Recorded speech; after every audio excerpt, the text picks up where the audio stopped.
পলাশির যুদ্ধে অংশ নেয়া এক সৈনিকের অতৃপ্ত আত্মা বাহার, সেই আত্মাই ভর করেছে বর্তমান সময়ের এক গ্রাম্য যুবক ফুলের উপর। রোধ করার চেষ্টা করছে সমাজের নানান অসঙ্গতি, ভিন্ন ধারার। এই পটভূমিকায় নির্মিত হচ্ছে ধারাবাহিক সিরিয়াল ফুল বাহার। শুটিং সেট থেকে ঘুরে এসে বিস্তারিত জানাচ্ছেন সুমনা সুমি।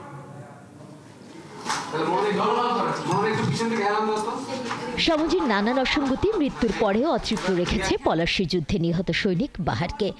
এদিকে গ্রামের পড়াশোনা করা নিরীহ যুবক ফুল ভাগ্য অন্বেষণে শহরে আসে। ফুলের শক্তি হয়ে দাঁড়ায় অতৃপ্ত আত্মা বাহার। এভাবে এগিয়ে চলে ফুল বাহারের গল্প।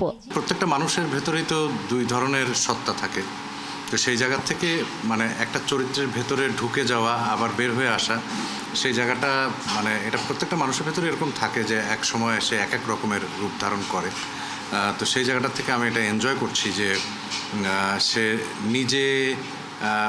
নিজে কিছু করে না, একজনের ভেতর ঢুকে তাকে দিয়ে করায়, এবং যেটাই খারাপ কিছু তার প্রতিবাদটা আরেকজনকে দিয়ে করায়, এবং সকল খারাপের প্রতিবাদটা সে করতে থাকে। ফুলবাহার গতানুগতিক ধারার বাইরে নির্মিত একটি নাটক। নাটকটির নির্মাতা যুবরাজ খান বলেন, প্রত্যেক মানুষের ভেতরেই বসত করে দুটি সত্তা। দুর্নীতি, তারপর সবকিছুর যাতে সহজ স্বাভাবিকভাবে জীবনযাপন চলে মানুষের, সেইটাই আসলে মেসেজ দেওয়া যে বাহার চরিত্রটি এগুলির বিরুদ্ধে কাজ করে সবসময়, যাতে মানুষ সুষ্ঠু সুন্দরভাবে চলতে পারে। বাহারকে ফুল ছাড়া দেখতে পান না অন্য কেউ।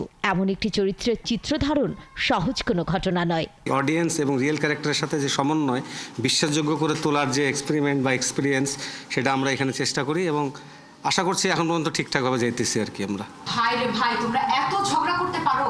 ফুলবাহার গতানুগতিক ধারার বাইরে নির্মিত একটি সিরিয়াল। মাহিয়া বানু সুকু ও রাজিবুল বাহারের গল্প নিয়েই নাটক ফুলবাহার। এই যে তোমরা পতি হইলেন আপনজন, শাড়ি দেখিয়া মোর ভরবে মন, মাইসে দেখিয়া কোন সুন্দরী যেমন। আমার যে ক্যারেক্টার সেটা হচ্ছে টিউলিপ, যিনি গান করেন এবং যার বাড়ি রংপুর। এবং সব থেকে মজার বিষয় হচ্ছে এই নাটকটিতে আমি আসলে গান করি। এই গল্পে ফুল চরিত্র যে মেসে থাকে, ওই মেসের উপর তলায় হচ্ছে আমরা ফিমেলরা একটা মেসে থাকি। তো সেই মেসেরই একজন সদস্য আমি, আমার নাম টিনা। শুটিং সেটে দেখা যায় নেতৃত্ব নিয়ে নারী মেসে তৈরি হয়েছে ঝামেলার। চলছে নেতা বাছার প্রক্রিয়া। নেতা হওয়া কোনো সামান্য ব্যাপার না, বুঝতে পারছো? এটা বিশাল ব্যাপার। বিশাল ব্যাপার। প্রতিদিন সন্ধ্যে 7টায় একটি বেসরকারি টেলিভিশনে দেখা মিলবে ফুলবাহারের। আমাকে একটু বলতে দে, এতক্ষণ ধরে তো অনেক কাজের কথা বললি তোরা। নেতা হতে হলে প্রথম যোগ্যতাটা কি লাগবে আমাদের এখানে? সুমনা সুমি, ৭১, ঢাকা।